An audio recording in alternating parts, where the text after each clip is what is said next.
दोस्तों, आज हम आपको बताने वाले हैं थपकी प्यार की एपिसोड नंबर 366 के बारे में, जिसमें विहान थपकी को फोन कर कर के परेशान होता है पर उससे बात नहीं होती है। फिर वहाँ पर श्रद्धा आ जाती है और उसे भड़काने लगती है। इधर ध्रुव और थपकी दोनों ऑफिस में फंसे रहते हैं, जिसके कारण थपकी पूरी तरह परेशान रहती है। तब ध्रुव अपनी चाल चल देता है और बोलता है, थपकी परेशान मत हो, सब ठीक हो जाएगा। फिर चुपके से वो लाइट ऑफ कर देता है। अंधेरा होने के कारण डर जाता है और बोलता है, थपकी तुम किधर हो? बोलते ही थपकी के गले लग जाता है। तभी थपकी हैरान हो जाती है और बोलती है, सर आप परेशान क्यों हो रहे हैं, हम हैं ना। इतने में थपकी का हाथ स्विच पर पड़ते ही लाइट जल जाती है। इधर विहान थपकी के लिए परेशान हो रहा होता है। इधर थपकी कुछ नहीं खाने के कारण बेहोश होने लगती है। ध्रुव उसे संभाल कर कुर्सी पर बैठाता है और बोलता है, थपकी कुछ खाना खा लो।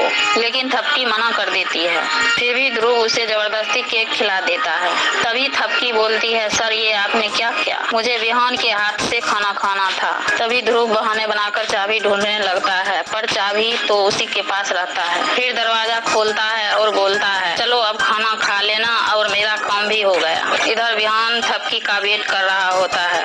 तभी थपकी आ जाती है। उसके बाद विहान थपकी के चेहरे पर केक लगा देखता है। विहान बोलता है, तुम खाना खा ली? तभी थपकी बोलती है, हाँ मैंने थोड़ी सी केक खाई है। थपकी विहान को अपने हाथ से खाना खिलाती है, पर वो गुस्सा से नहीं खाता है और विहान अपने ही हाथ से पूरा खाना खा लेता है। गुस्से में वहाँ से चला जाता है। फिर वहाँ ध्रुव आ जाता है और बोलता है, सब मेरी गलती है, मैंने ही तुम्हें जबरदस्ती केक खिला दिया था, जिसके वजह से विहान गुस्सा हो गया। विहान पीछे से सब सुन रहा होता है। फिर विहान थपकी के पास आता है, अपने हाथ से ग्लूकोज पिलाता है और उससे माफी मांगता है। तभी माँ की आवाज आती है और थपकी वहाँ से चली जाती है और फिर माँ रिंग दिखा रही होती है तो श्रद्धा बोलती है, इतना अच्छा रिंग तो मुझे नहीं दिया था। बड़की और छुटकी दोनों आपस में झगड़ने लगते हैं कि मैं देखूंगी, जिससे रिंग उनके हाथ से छूट जाता है और ध्रुव के पैर के पास